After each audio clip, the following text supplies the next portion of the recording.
É início do ano, então é importante nós fazermos as coisas com a cabeça fresca, direcionada e não errar nesse processo. A fase cinza está a passos largos para ser concluída. A parte elétrica já foi colocada toda na parede, hidráulica, a tubagem inteira de ar-condicionados, de automação, tudo aquilo que requer roços na parede, aberturas na parede para depois fechar, já foi concluído. Então, o que vem logo a seguir? Como proceder nesta fase? E essa é a fase que toda mulher ama, porque é a fase dos acabamentos. A fase onde é colocado todo aquele piso lindo que levamos todo ano para escolher, a louça, tudo aquilo que é detalhe da casa. Então, qual é a ordem? Porque normalmente nós não podemos colocar, por exemplo, o piso enquanto falta fazer o teto falso, porque o piso é caro. E imagina só o andaime a deslizar de um lado para o outro, porque na obra nem sempre é tomado em conta o cuidado. Então é sempre importante fazer uma cronologia certa. Normalmente nós quando fazemos uma casa, quando construímos, é de baixo para cima.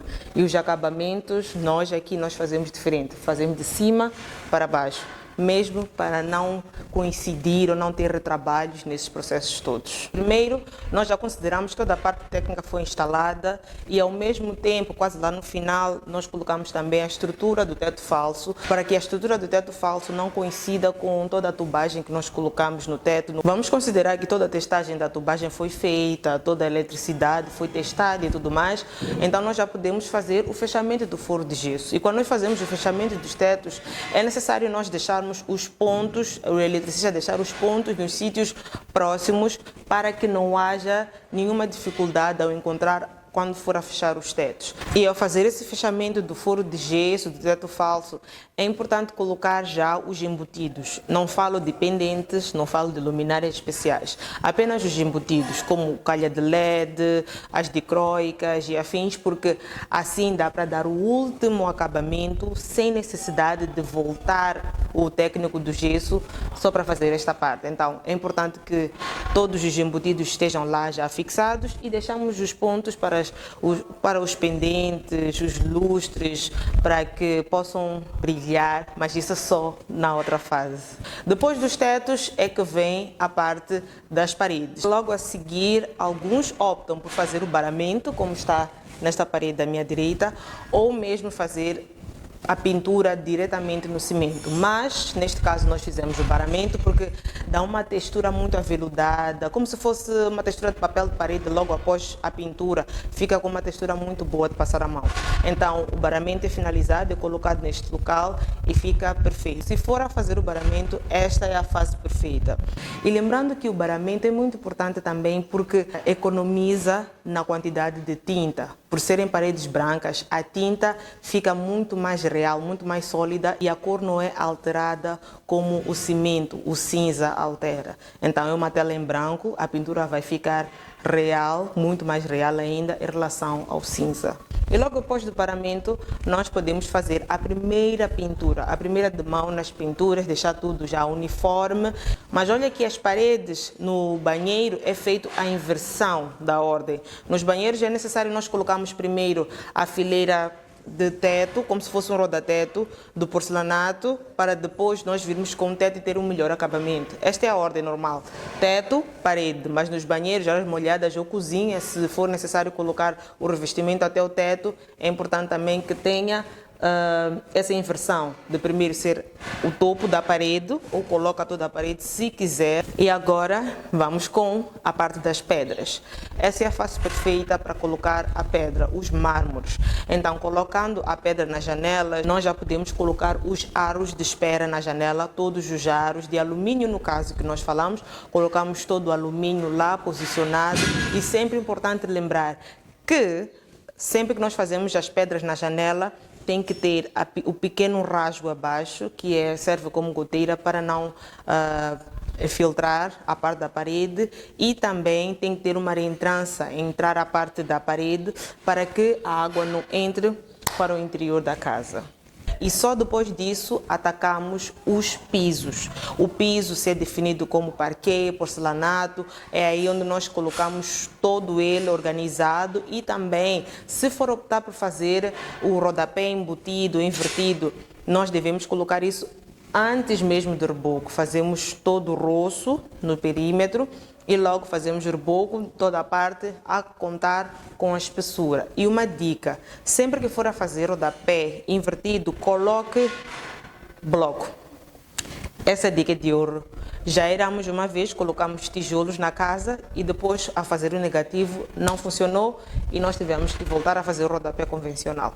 Então, se for a fazer o rodapé embutido, coloque blocos. Aros das janelas já foram todos colocados, é a fase de nós atacarmos as paredes dos banheiros. É importante nós termos uma paginação definida.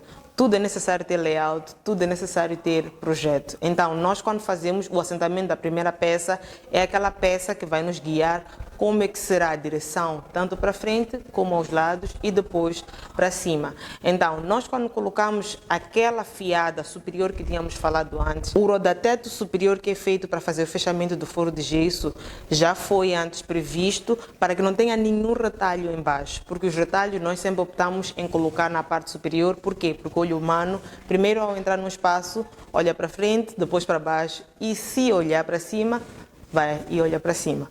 Então os retalhos podem ficar em cima. E se nós tivermos nicho, é sempre importante colocar na altura do nicho esse joguinho todo que é definido pelo tamanho da peça. Por isso que é importante sempre ter um projeto para fazer toda a matemática dos revestimentos antes mesmo de assentar e não ter nenhuma surpresa.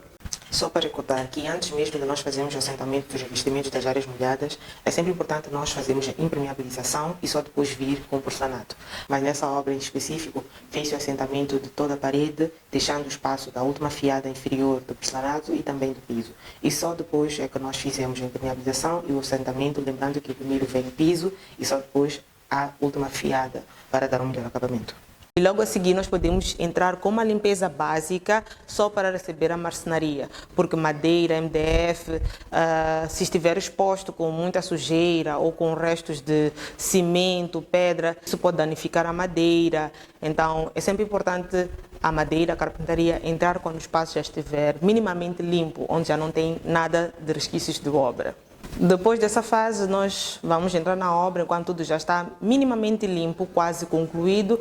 Entramos com a parte de carpintaria. No caso das áreas secas, se tiver algo que é sob medida, como armários e também as portas, podemos colocar já lá os aros.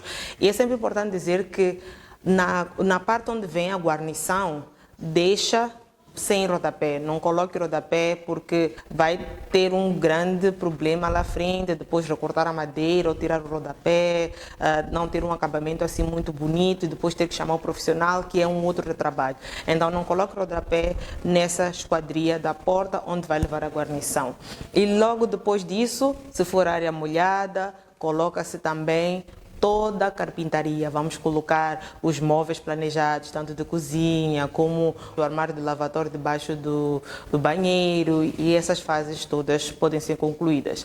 Também nós colocamos ali os acessórios do box, vamos colocar a louça sanitária, que é essa outra fase, coloca-se tudo organizado para que fique tudo direitinho, acabado, para que depois possamos entrar numa outra fase. O pessoal da carpintaria já entrou, já concluiu o trabalho, já limpou também toda a sujeira que fez. Então é importante entrar com a parte da pintura final. É aqui onde nós vamos retocar a pintura, vamos colocar a pintura final, vamos fazer até a última de mão necessária para cada local. E depois a pintura já está feita, tudo já é colocado, aí sim já podemos colocar o nosso lustre, os pendentes, os acessórios, os interruptores finais, tudo aquilo que já é da obra, a automação, tudo. Nós já podemos colocar todos esses acessórios porque já não há mais riscos a tomar. Depois disso, a obra já está concluída e pode desfrutar de toda ela assim como sempre sonhou. Então, se gostou deste vídeo, já sabe, partilha com o teu e deixe nos comentários em que fase da obra tu estás. Então é isso, lembrando que eu sou a Arquelou, arquiteta especialista em arquitetura comercial, design corporativo e também em design de móveis planejados.